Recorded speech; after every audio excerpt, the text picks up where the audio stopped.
Hello नाइ welcome you to world affairs. मैं हूं प्रशांत धवन। नाउ इंडिया ने ऑफिशियली बात करनी शुरू कर दी है तालिबान के साथ। ये एक बहुत बड़ा स्टेप है in terms of India's foreign policy. India ने कई सालों से एक्चुअली कभी भी तालिबान से officially one on one Qatar में बातचीत नहीं करी है, मगर अब भारत के जो ऑनवॉय हैं टू कतर ये मिले हैं तालिबान के टॉप लीडर से इन दोहा। दोहा आपको पता होगा कैपिटल है कतर की। और इंडिया ने देखो यहाँ पे दो मुद्दे उठाए हैं।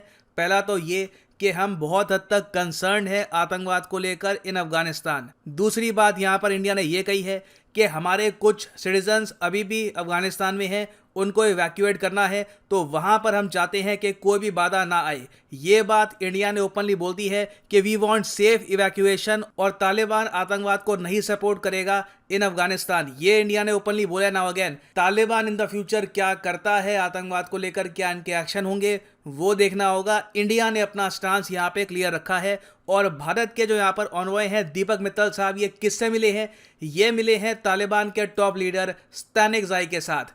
शेरू आपको याद होगा, मैंने इस पर वीडियो भी बनाई थी। ये तालिबान का टॉप लीडर है, आप कह सकते हैं कि तालिबान का विदेश मंत्री ही है। ये जब भी फॉरेन कंट्री से बात करनी होती है, चाहे चाइना हो, इंडिया हो, यूएसए हो, तो दोहा में बैठकर यही बात करता है। यह आप कह सकते हैं फॉरेन पॉलिसी संभालता है तालिबान की। और इंटरेस्टिंग बात ये देखिए कि जब ये सिर्फ 20 साल का था तब ये भारत में आया था 1982 में, और इसने इंडियन मिलिट्री एकेडमी में ट्रेनिंग ली थी। अब मैं ये बात क्लियर कर दूं, कहीं से भी ये बात जोड़ मत लेना कि इसने आईएमए में ट्रेनिंग ली थी तो इसलिए इससे ही हम बातचीत कर रहे हैं। That has nothing to do with anything. वो ज़माना बीत गया, वो ट्रेनिंग बीत गई। ये एक हार्डकोर तालिबान का चेहरा है आज के समय। इंडिया आज के समय इससे बस इसलिए बात कर रहा है क्योंकि हमारे सिटीजन्स को हमको बाहर निकालना है फ्रॉम अफगानिस्तान। उसके अलावा आतंकवाद को लेकर हम जेन्युइनली कंसर्न है, एक्चुअली पूरा रीजन ही कंसर्न है कि इस्लामिक स्टेट अफगानिस्तान में ना फैल जाए। और बाय द वे मैं आपको ये कहूँगा कि स्टैनिकज़ाई पर जो मैंने वीडियो बनाई थी, top Taliban leader trained at Indian military academy, ये वीडियो ज़रूर देखना। मैं कोशिश करूंगा इस वीडियो का जो लिंक है ये आपको कमेंट सेक्शन में या फिर जो डिस्क्रिप्शन सेक्शन है वहां पर भी प्रोवाइड कर दूं। उसके अलावा आप अगर यूट्यूब पे टाइटल सर्च भी करोगे तो ये वीडियो आपको मिल जाएगी। करीब 7 लाख लोग देख चुके हैं ये वीडियो। ना यहाँ पे आप पूछ सकते हैं कि जो भी तालिबान की बातचीत होती है, चाहे भारत से हो, यूएसए से हो, रशिया, चाइना, ये कतर में क्यों होती है? ये अफगानिस्तान के कैपिटल काबुल में ये लोग ऐसी मीटिंग्स क्यों नहीं करते? देखो रीज़न इसका ये है कि 2013 से कतर एक तरीके से आप कह सकते हैं होस्ट बना हुआ है तालिबान की फॉरेन मीटिंग्स का। बराक ओबामा के अंडर 2013 में यूएसए ने अलाउ किया कि तालिबान कतर में जाकर एक ऑफिस ओपन कर सकता है। नाउ कतर में आपको यह बता दूं बहुत ही ज़्यादा डिपेंडेंट है ऑन यूएस फॉर सिक्योरिटी। तो यूएस यहाँ पर यह चाहता था कि एक न्यूट्रल देश हो, ना यहाँ पर अफगानिस्तान हो, ना यहाँ पर यूएस हो, गल्फ का ही रीजन हो, और वहाँ पर तालिबान के लोग आकर बैठें और कल को कोई भी फॉरेन मीटिंग करनी है, यहाँ पर बातचीत करनी है, तो यहाँ से ये लोग बातचीत भी कर सकते हैं। तो इसलिए आपने देखा होगा जब भी तालिबान की बात आती है तो आपने ऐसी मीटिंग्स के बारे में सुना होगा, दोहा राउंड, कतर डिस्कशन। तो ये इसलिए जो भी यहाँ पर इंडिया ने बात करी है विद तालिबान ये भी हुई है दोहा में। ना एक और क्वेश्चन आपका यहाँ पर ये भी आएगा, मीटिंग होनी चाहिए, इसकी पहल किसने करी? क्या यहाँ पर भारत ने कहा कि हम आपसे बातचीत करनी है या फिर तालिबान ने कहा? देखिए मिनिस्ट्री ऑफ एक्सटर्नल अफेयर्स की जो ऑफिशियल स्टेटमेंट है वहां पर यह लिखा है, today the ambassador of India to Qatar Deepak Mittal met Sher Mohammad Abbas Stanikzai the head of Taliban political office in Doha. The meeting to place at the embassy of India Doha on the request of Taliban side. तो तालिबान ने request की कि हम आपसे मिलना चाहते हैं, बातचीत करना चाहते हैं, कई इश्यूज़ हैं, तो प्लीज़ यहाँ पे आके मिलिए। और इन्होंने भी कई इश्यूज़ यहाँ पर रेज़ किए होंगे। इनकी तरफ से कोई प्रेस स्टेटमेंट अभी आई नहीं है कि इन्होंने क्या इश्यूज़ यहाँ पर रेज़ किए हैं, मगर सिंस तालिबान यहाँ पे उत्सुकता बात करने के लिए, हमने यहाँ पर अभी के लिए सिर्फ 2 मुद्दे उठाए हैं। एक तो आतंकवाद का मुद्दा और दूसरा इंडियन सिटीजन्स की इवैक्यूएशन का। और यहाँ पे आपको समझना होगा कि इस बातचीत की जो टाइमिंग है ये बहुत ज़्यादा इंपॉर्टेंट है। हाल ही में आपको याद होगा कि न्यूज़ आई थी कि पीएम मोदी ने एक स्पेशल टीम बना दी है अफगानिस्तान के इशू को लेकर, जहां पर हमारे विदेश मंत्री एस जयशंकर साहब हैं, हमारे national security adviser Ajit Doval हैं और कई और हमारे सरकारी ऑफिशियल्स हैं, सीनियर ब्यूरोक्रेट्स हैं भारत सरकार के, जो आपस में डिस्कस कर रहे हैं कि किस तरीके से हमको हैंडल करना चाहिए अफगानिस्तान का इशू। तो जैसे ही ये ग्रुप बनाया गया उसके कुछ ही दिन बाद यहाँ पर ये बातचीत हुई है। तो this says a lot. Taliban देखिए पॉसिबिलिटी है कि जेन्युइनली चाहता है कि इंडिया के साथ इनके रिलेशंस खराब ना हो। और इसका एक बहुत बड़ा रीज़न ये है कि इंडिया से देखो तालिबान की जो सरकार बनी है अभी अफगानिस्तान में, इसको आएगा बहुत सारा रेवेन्यू।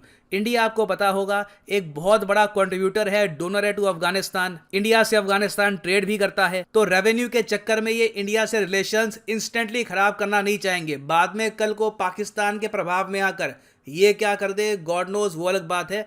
मगर आप अगर बात करें शॉर्ट टर्म बेनिफिट की, तो इंडिया के साथ ट्रेड है, इंडिया इन्वेस्टमेंट करता है अफगानिस्तान में, तो वेरियस तरीके से ये अभी के लिए इंटरेस्टेड होंगे इंडिया से बातचीत करने को। क्योंकि फॉर द टाइमिंग आप अगर देखो तो भारत और अफगानिस्तान का जो ट्रेड है ये रुक चुका है ऑन द ग्राउंड।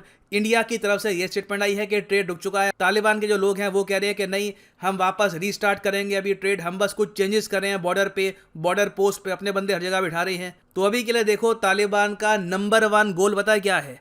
पैसा इकट्ठा करना, क्योंकि इनको अब चलानी है सरकार। ये मैंने आपको पहले भी कहा था कि इससे पहले ये चलाते थे गोलियां चलाना फिर भी कुछ हद तक आसान होता है, सरकार चलाना बहुत ही मुश्किल होता है। जिम्मेदारी होती है आप पे, लोग आपसे सवाल पूछते हैं कि ये नीति आपने क्यों बनाई, ये डिसीजन आपने क्यों नहीं लिया। तो तालिबान देखिए अब इसको सरकार चलानी है, इनको पैसा चाहिए होगा, तो पैसे के लिए एक बार को ये भारत से भी कोशिश करेंगे कि जल्द से जल्द रिलेशंस इंप्रूव हो। नाउ इंडिया की यहाँ पर पॉलिसी क्या है?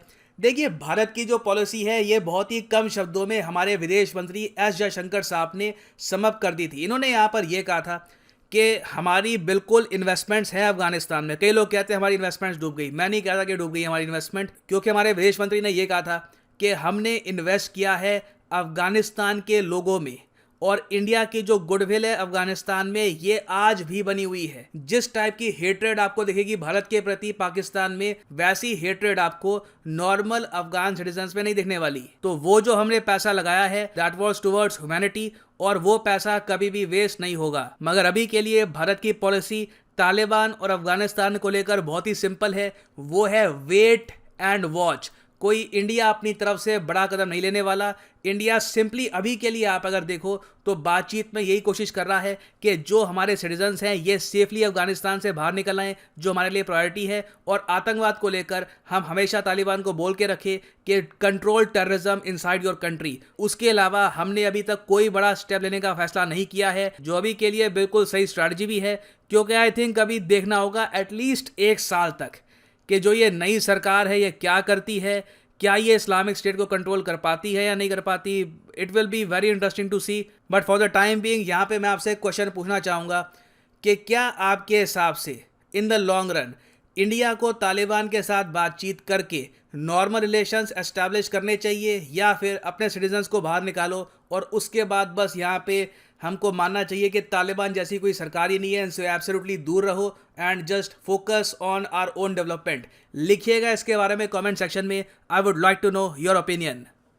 और फाइनली यहाँ पर मैं ये भी ऐड कर दूं कि आप किसी भी एग्जाम की तैयारी कर रहे हैं, चाहे UPSC, SSC, bank, CDS, any examination, simply जाओ unacademy.com पे, या फिर Unacademy learners app Google play store से डाउनलोड कर लो। हमेशा आपको मिलेगी ट्रेंडिंग लिस्ट में, और यहाँ पे आप परचेज कर सकते हैं the exam course of your choice. For example आप अगर प्रिपेयर कर रहे हैं for IIT, just click on IIT और यहाँ पे आप परचेज कर सकते हैं प्लस या फिर आइकॉनिक कोर्स।